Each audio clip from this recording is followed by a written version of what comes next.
પૂજાના બે પ્રકારો કહેવામાં આવ્યા. એક બાહ્ય પૂજા અને એક આભ્યંતર પૂજા.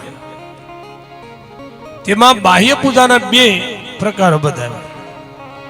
એક વૈદિક પૂજા છે, વેદોમાં વર્ણન કરવામાં આવી, અને બીજી જે પૂજા છે એ તાંત્રિક પૂજા છે. પૂજાના બે પ્રકારો માં ભગવતીના દ્વારે.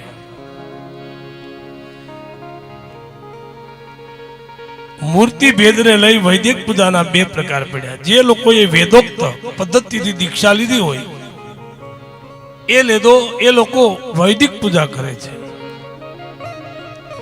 જે લોકોએ તંત્રોક્ત પદ્ધતિની દીક્ષા લીધી હોય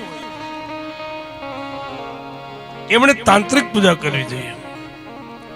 આ રીતે મનુષ્ય પૂજાનું રહસ્ય જાણ્યા વગર વિપરીત ઢંગથી પૂજા કરે છે તો એને વિપરીત ફળ મળે છે. બાબા,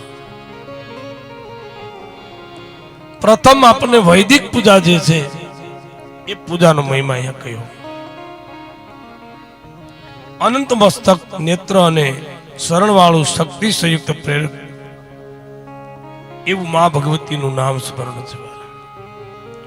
એ મા ભગવતીના સ્વરૂપનું જે ધ્યાન ધરે, પૂજન કરે અને વંદન અને સ્મરણ કરવું જોઈએ.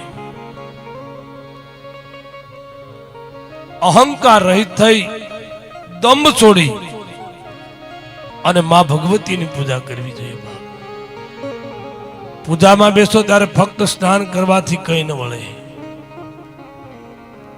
પણ અંતરાત્મા પણ પવિત્ર બનવો જોઈએ. અને મા ભગવતીની ભાવ અને શ્રદ્ધાથી પૂજા કરો તો બાપ અવશ્ય ફળ મળે છે. મા ભગવતી એના નામથી સંસારના બંધનમાંથી મુક્ત થવાય છે. દેવીનો પૂજન વિધિ અને કઈ અને ધ્યાન યોગ, કર્મયોગ અને જ્ઞાન યોગ, ભક્તિ યોગની કથા કઈ. આ જગત અન્ય જેટલા શાસ્ત્ર છે તમામ શ્રુતિ પ્રવૃત્તિ કારણે તામસી કહેવાય છે. વૈદિક પૂજા એમાં ધ્યાનનો મહિમા છે. બાપ, માં ભગવતીનું ધ્યાન ધરવું. જ્યાં સુધી પૂજાનો અધિકાર ન મળે ત્યાં સુધી બાહ્ય પૂજા કરવી જોઈએ.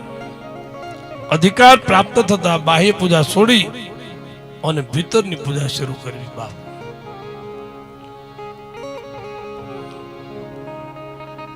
પછી તો તમે ધ્યાનમાં બેસી જાઓ તો પણ પૂજા તમારી લાગે છે.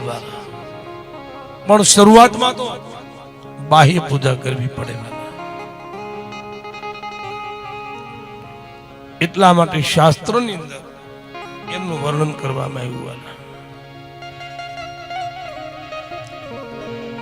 દેવી બોલ્યા છે, હિમાલય પ્રાતઃ કાળે ઉઠી મસ્તકમાં જે બ્રહ્મરગ્ર છે એના ઉપર એક સહસ્ત્રદલ કમલનું ચિંતન કરવું. તેમાં સફેદ કાંતિવાળા આત્મ સ્વરૂપ ચૈતન્ય મૂર્તિમંત પ્રથમ ગુરુનું ધ્યાન ધરવું.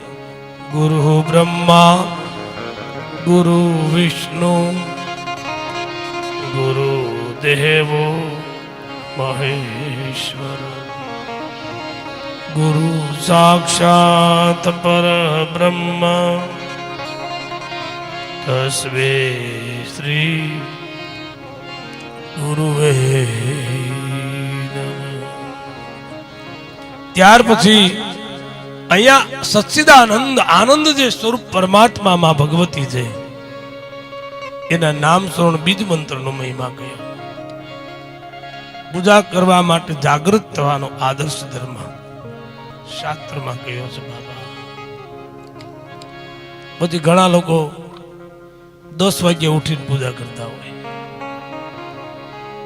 જાગૃત થવાનો આદર્શ આપણા સંતોએ, આપણા સદગુરુએ મને તમને કહ્યું.